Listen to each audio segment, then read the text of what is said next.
British General John Burgoyne had an excellent plan to win the Revolutionary War. He arranged everything in England. The plan was approved by King George III in January 1777. Burgoyne would march his army south from Montreal, Canada, along the Hudson River.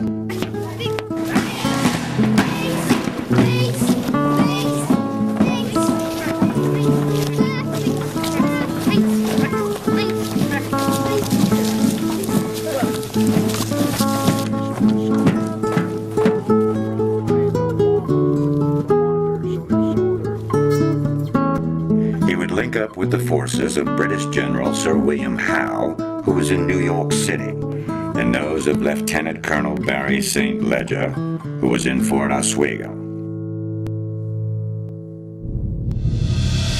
All three armies were to converge on Albany, New York. This move, along with the naval blockade, would cut out the heart of the rebellion, the northern colonies, and isolate these colonies from the rest of America. And if that happened, General George Washington would likely have to give up the fight for American independence.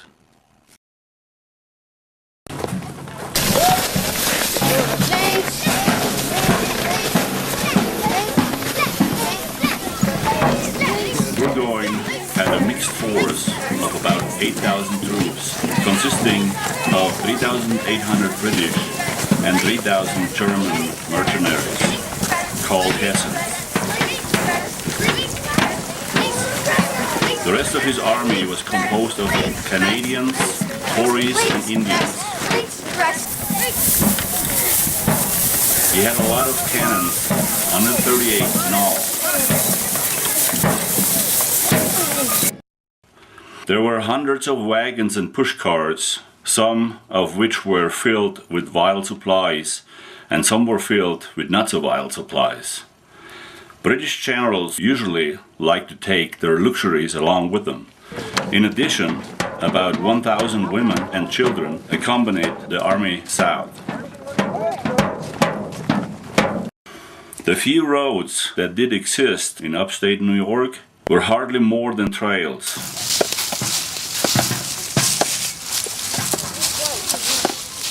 The march was made even more difficult because the Americans felled trees across the path, broke dams to create swamps, and destroyed bridges, all in an effort to slow the progress of the British Army.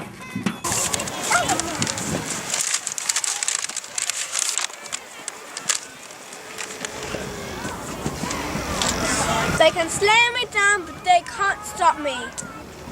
The plan that had looked so good in the King's Palace back in January did not look so good by August in the vast wooded wilderness of upstate New York. American General Benedict Arnold was able to trick St. Leger's forces into turning back to Fort Oswego at Fort Stanwix. Meanwhile, General Howe saw an opportunity to capture Philadelphia, Pennsylvania.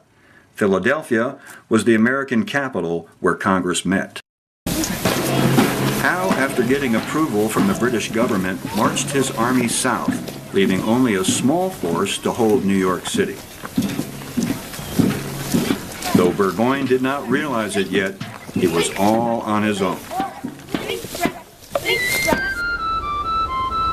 Burgoyne did realize that his army needed a lot more horses. One of his German units, the Brunswick Dragoons, had no horses at all. These 200 trained horsemen were intended to ride.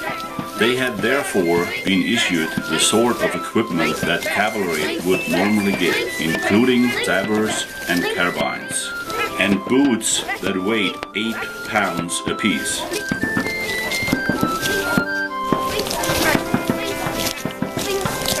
Burgoyne believed the solution was a raid on the town of Bennington, Vermont.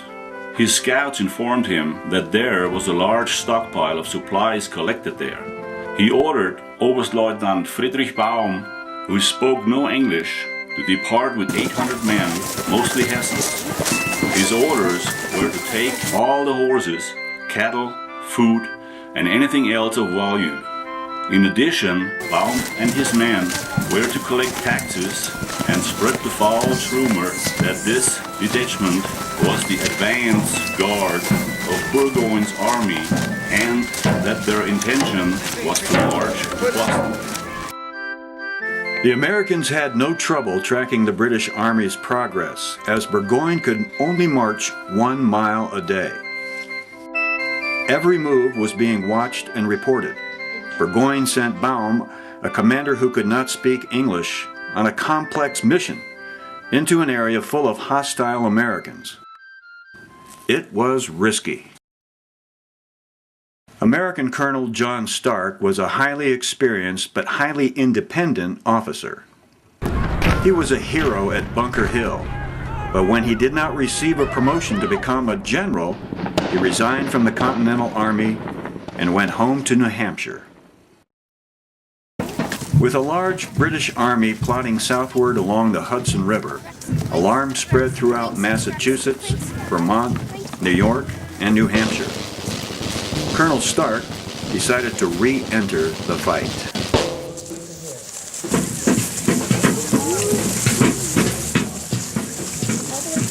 Because of the panic created by Burgoyne's approach, Stark was able to recruit 1,500 militiamen within the space of 1 week.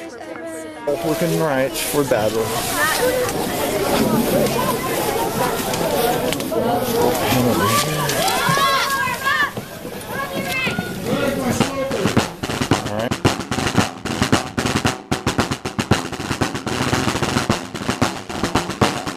Among those responding to the call was Seth Warner, with his New Hampshire militia unit known as the GroomMountain Boys.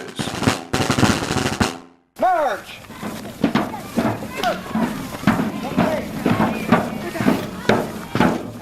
Ethan Allen had been the leader of the boys and would be again. But Allen at this time was a prisoner of the British. Seth Warner was in charge.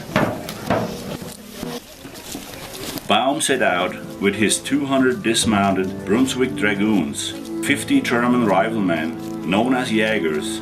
He had nearly 40 Brunswick infantry, about 100 Indians, 50 British light infantry marksmen, 400 loyalist militia, and 2 small cannons with 13 artillerymen.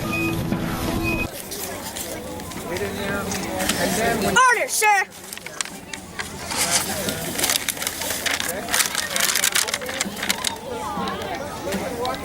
Colonel Stark sent orders for all of the scattered American forces to assemble at Bennington.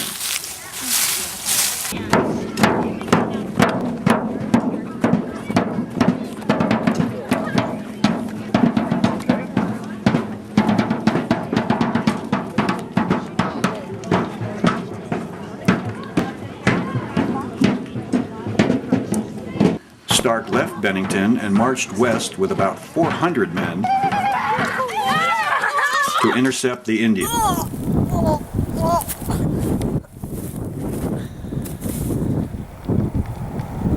Baum's force soon encountered a small detachment of Americans guarding some stockpiles of food in a mill. Baum's superior force quickly drove off the Americans and captured the supplies.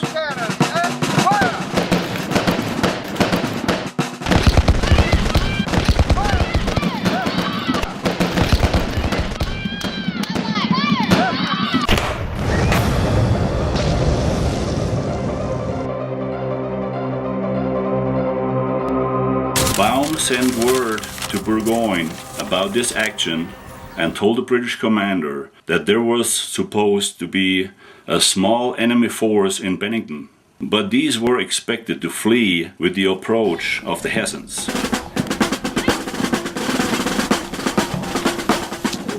Baum quickly realized that he was facing a much larger force than he expected, and that force was not running away as expected. Baum sent a message to Burgoyne that reinforcements were needed as soon as possible. Reinforcements. In response to Baum's plea for reinforcement, Burgoyne sent Oberstleutnant Heinrich Breimann with about 650 Hessians. Breimann's force consisted of 330 Brunswick Grenadiers and 280 light infantry. The Hesse-Hanau artillery brought 2 cannons that fired 6-pound balls and 30 men to operate them. Bayonet in front of no, just bayonet.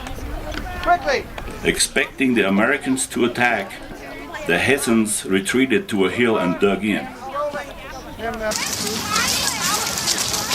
Baum received some welcome, but unexpected reinforcements when a small party of loyalists arrived.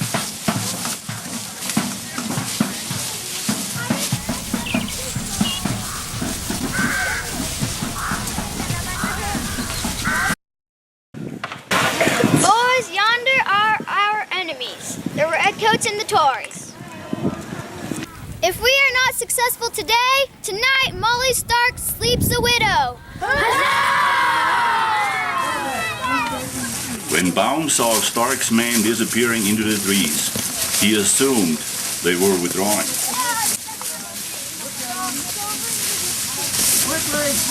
The Americans approached both flanks of the Hessian lines. Stark used a clever trick to infiltrate Baum's lines. He knew that the Loyalist militia adorned their hats with white pieces of paper so they could tell themselves apart from their identically dressed enemies. So Stark had his men do the same thing. This little deception allowed the Americans to get right into the Hessian lines.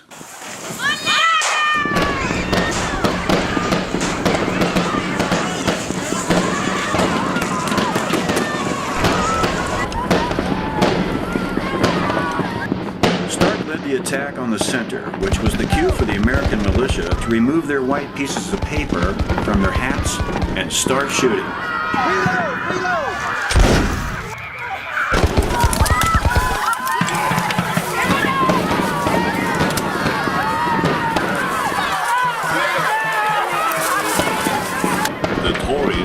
The Indians and the Canadians heard firing going on all around them and quickly retreated when they realized they were surrounded. But the Brunswick Dragoons held off the Americans for about 2 more hours. Then they ran out of ammunition.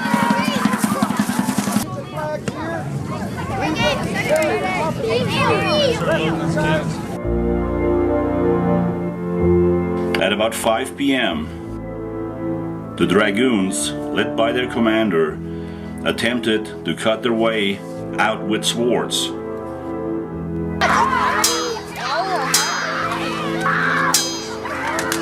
But soon, Oberstleutnant Baum was killed.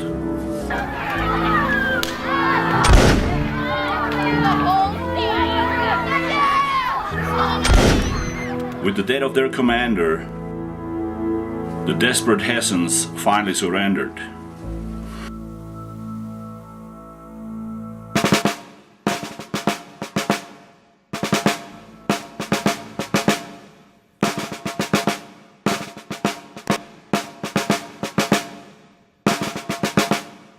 At about the same time, the long-awaited reinforcements arrived.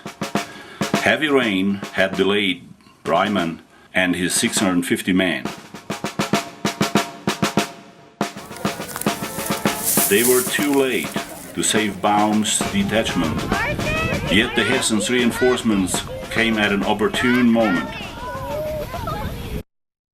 The Americans were looting the supply wagons, corralling prisoners, and chasing the fugitives of Baum's command.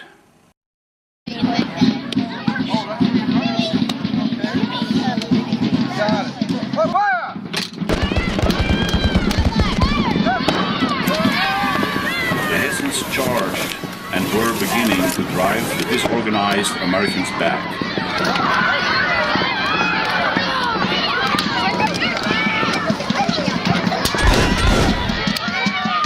But just in the nick of time, Seth Warner and his GroomMountain Boys appeared.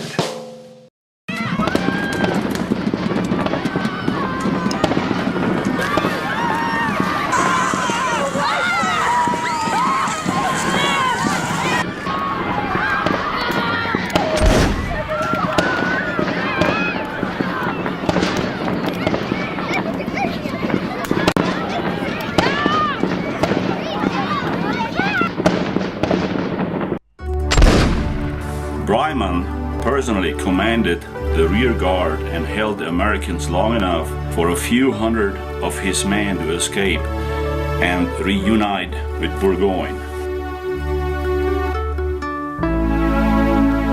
In all, the independence-minded Americans lost about 70 men killed and wounded. But the Hessians lost more than 200 men killed or wounded, and about 700 were taken prisoner.